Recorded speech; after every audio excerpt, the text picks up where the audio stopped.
সাইকেলের tyre puncture হয়ে যায়। দূরে কিছু মানুষ দেখে তাদেরকে লক্ষ্য করে বলে, ভাই এখানে সাইকেল মেরামতের জায়গা কোথায়? মালাউডের বাচ্চারা যখন বুঝতে পারলো ছেলেটা মুসলমান, তাকে ধরে নির্জন জায়গায় নিয়ে গেল। পকেটে 18,000 ইন্ডিয়ান রুপি ছিল, সেগুলাকে বার করে নিল। তার কাছে থাকা মাল সামান কাপড় চোপড় যা ছিল সবগুলাকে কেড়ে নিল। ইভেন তার সাইকেলটা পর্যন্ত কেড়ে নিল। অন্ধকার একটা ঘরের ভিতরে নিয়ে যে 4 দেওয়ালে ঘেরা ছোট্ট একটা ঘরের ভিতরে নিয়ে তাকে তার প্যান্ট খুলে চেক করলো সে হিন্দু নাকি মুসলমান। যখন বুঝতে পারলো মুসলমান, নিষ্ঠুরের বাচ্চারা তার কান কেটে দিয়েছে, তার হাতের আঙ্গুলগুলা কেটে নিয়েছে, দূর থেকে জাম করে তার বুকের উপরে পড়েছে। তাতেও তারা শান্ত হয় নাই, রড গরম করে তার সারাটা বডিতে টাচ করে করে তার বডির চামড়াগুলা তুলে দিয়েছে। ডুকরে কাঁদতে কাঁদতে আমার ভাই মোহাম্মদ আথার রক্তভূমি করতে করতে নির্জুম হয়ে গেছে।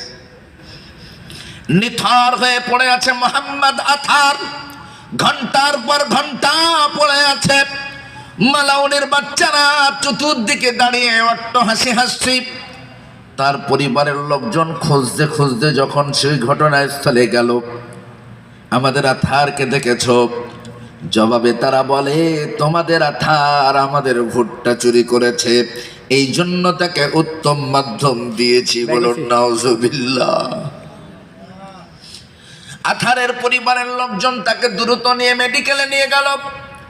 ডক্টরেরা 48 ঘন্টা ট্রিটমেন্টের পর আমার ভাই আথার ক্ষণিকের জন্যে তার চেতনা ফিরল। মাত্র 4 মিনিটের একটা জবানবন্দি দিল। হায় জাতিতে মুসলমান হওয়ার অপরাধে আজ আমার উপরে স্টিম ডিলার চলল, আজ আমার উপরে এত জুলুম চলল, আমাকে তারা এমন করে মারল। ডুকরে ডুকরে কাঁদতে কাঁদতে সে বলে, আমার কান কেটে নিয়েছে, আমার হাতের আঙ্গুলগুলা কেটে নিয়েছে, আমাকে লক্ষ্য করে দূর থেকে জাম করে করে আমার বুকের উপরে পড়েছে।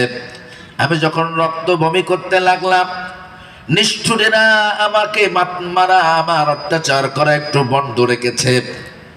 আজ কোনো বিচার নাই, আজ আমার পক্ষে দাঁড়ানোর মতো কোনো আইনবাজি নেই, কোনো আইনদাতা নাই। ডুকরে ডুকরে কাঁদতে কাঁদতে আমার ভাই